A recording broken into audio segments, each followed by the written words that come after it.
Commercial gas కొరతతో తిరుపతిలో హోటళ్లకు తిప్పలు తప్పడం లేదు. ఇప్పుడు ఫుల్ మీల్స్ కాదు హాఫ్ మీల్స్ అన్నట్టుగా మెనూ కార్డులు మార్చేశారు. దీనిపై నోటీస్ బోర్డులు పెట్టాయి హోటల్ యాజమాన్యాలు. నగరంలోని అనేక హోటల్స్ లో భోజనంతో పాటు పలు ఆహార పదార్థాల అమ్మకాలను పూర్తిగా తగ్గించాల్సిన పరిస్థితి ఏర్పడింది. ఒకప్పుడు మెనూ కార్డులు నిండుగా ఉండే హోటల్స్ లో ఇప్పుడు చేతి వేళ్ల మీద లెక్క పెట్టేంత ఐటమ్స్ మాత్రమే కనిపిస్తున్నాయి. ఆన్లైన్ డెలివరీలో స్విగ్గీ జొమాటోలో కూడా హోటళ్లు చాలా తక్కువగా ఐటమ్స్ మాత్రమే లిస్ట్ చేస్తూ ఆర్డర్స్ ను పరిమితం చేస్తున్నాయి. గ్యాస్ కొరత ప్రభావం తిరుపతి హోటల్ రంగంపై స్పష్టంగా కనిపిస్తోంది. ఇదే అంశంపై మరిన్ని వివరాలు మా ప్రతినిధి కార్తీక్ అందిస్తారు. శ్రీవారి దర్శనార్థం టెంపుల్ సిటీ తిరుపతికి వస్తున్నటువంటి భక్తులకు ప్రస్తుతం ఫుల్ మీల్స్ దొరకడం లేదు. ఎక్కడా కూడా హాఫ్ మీల్సే లభిస్తుందని చెప్పాలి. దానికి కారణం కమర్షియల్ గ్యాస్ కొరత తీవ్ర స్థాయిలో ఉండడం కారణంగా తిరుపతిలో ఆతిథ్యం ఇచ్చేటువంటి ఆయా హోటళ్ళన్నీ కూడా వారి మెనూను పూర్తి స్థాయిలో తగ్గించినటువంటి పరిస్థితి. సో ప్రస్తుతం ఆయా చోట్ల సర్వీస్ నోటీస్ అంటూ కూడా ప్రియమైన వినియోగదారులకు అంటూ కూడా వంట గ్యాస్ కొరత కారణంగా చాలా వరకు పూర్తి స్థాయిలో మేము ఈ రెస్టారెంట్ను కంటిన్యూ చేయడానికి భోజనం మరియు టేక్అవేలో చాలా పరిమితమైనటువంటి మెనూను పెడుతూ ఉన్నాము. సో గతంలో లాగా రకరకాల కర్రీలు అనేది ఉండవు, చాలా తక్కువ మొత్తంలోనే ఉంటాయి.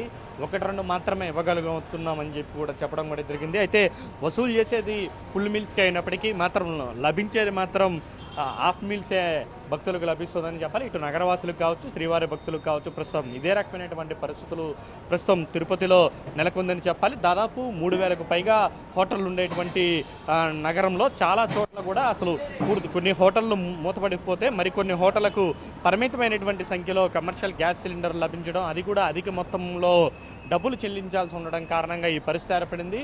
ముఖ్యంగా ఆన్లైన్ డెలివరీ పికప్ పాయింట్ అనేది ఇక్కడ సాధారణంగా అయితే నిత్యం కూడా దాదాపు పెద్ద క్యూ అనేది ఉంటుంది. ప్రస్తుతం అది కూడా లేనటువంటి పరిస్థితి, ప్రస్తుతం ఖాళీగా ఉన్నటువంటి పరిస్థితి ఏర్పడుతుంది. మొత్తం ఈ ఏరియా అంతా కూడా హోటళ్లతో నిండిపోయి ఉంటుంది. ప్రస్తుతం అలాంటి పరిస్థితిలో చాలా వరకు హోటల్ అనేది కూడా ఖాళీగా ఉంటున్నటువంటి పరిస్థితి.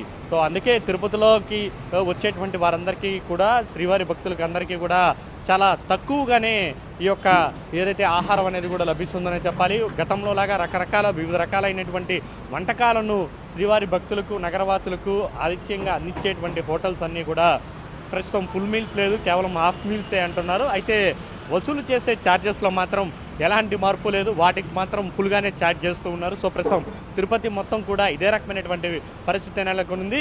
గత 2 రోజులుగా కూడా ఇదే రకమైనటువంటి పరిస్థితి ఉంటే ఈ రోజు నుంచి పరిస్థితి మరింత తీవ్రతమైనటువంటి పరిస్థితి. రానున్న రోజుల్లో గ్యాస్ సిలిండర్ల కొరత, కమర్షియల్ గ్యాస్ సిలిండర్లకు సంబంధించి ఇలానే ఉంటే మాత్రం తిరుపతిలో చాలా వరకు హోటల్ అనేది కూడా మూతపడేటువంటి పరిస్థితి ఉంది. ఇప్పటికే చాలా హోటళ్ళు మూతపడ్డాయి.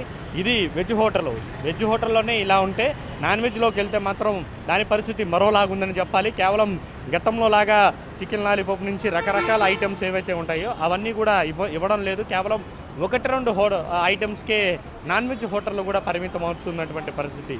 సో ఇలా టెంపుల్ సిటీలో ఎక్కడ చూసినా కూడా ఆయా రెస్టారెంట్లో హోటల్లో కూడా ఫుల్ మీల్స్ పథకాన్ని తీసేసి కేవలం హాఫ్ మీల్స్ పథకంతోనే ప్రస్తుతం ఉన్నటువంటి పరిస్థితుల దృష్ట్యా కూడా నడిపిస్తున్నటువంటి పరిస్థితి ఉంది. కేవలం పర్సన్ సంచయిత కార్తిక్.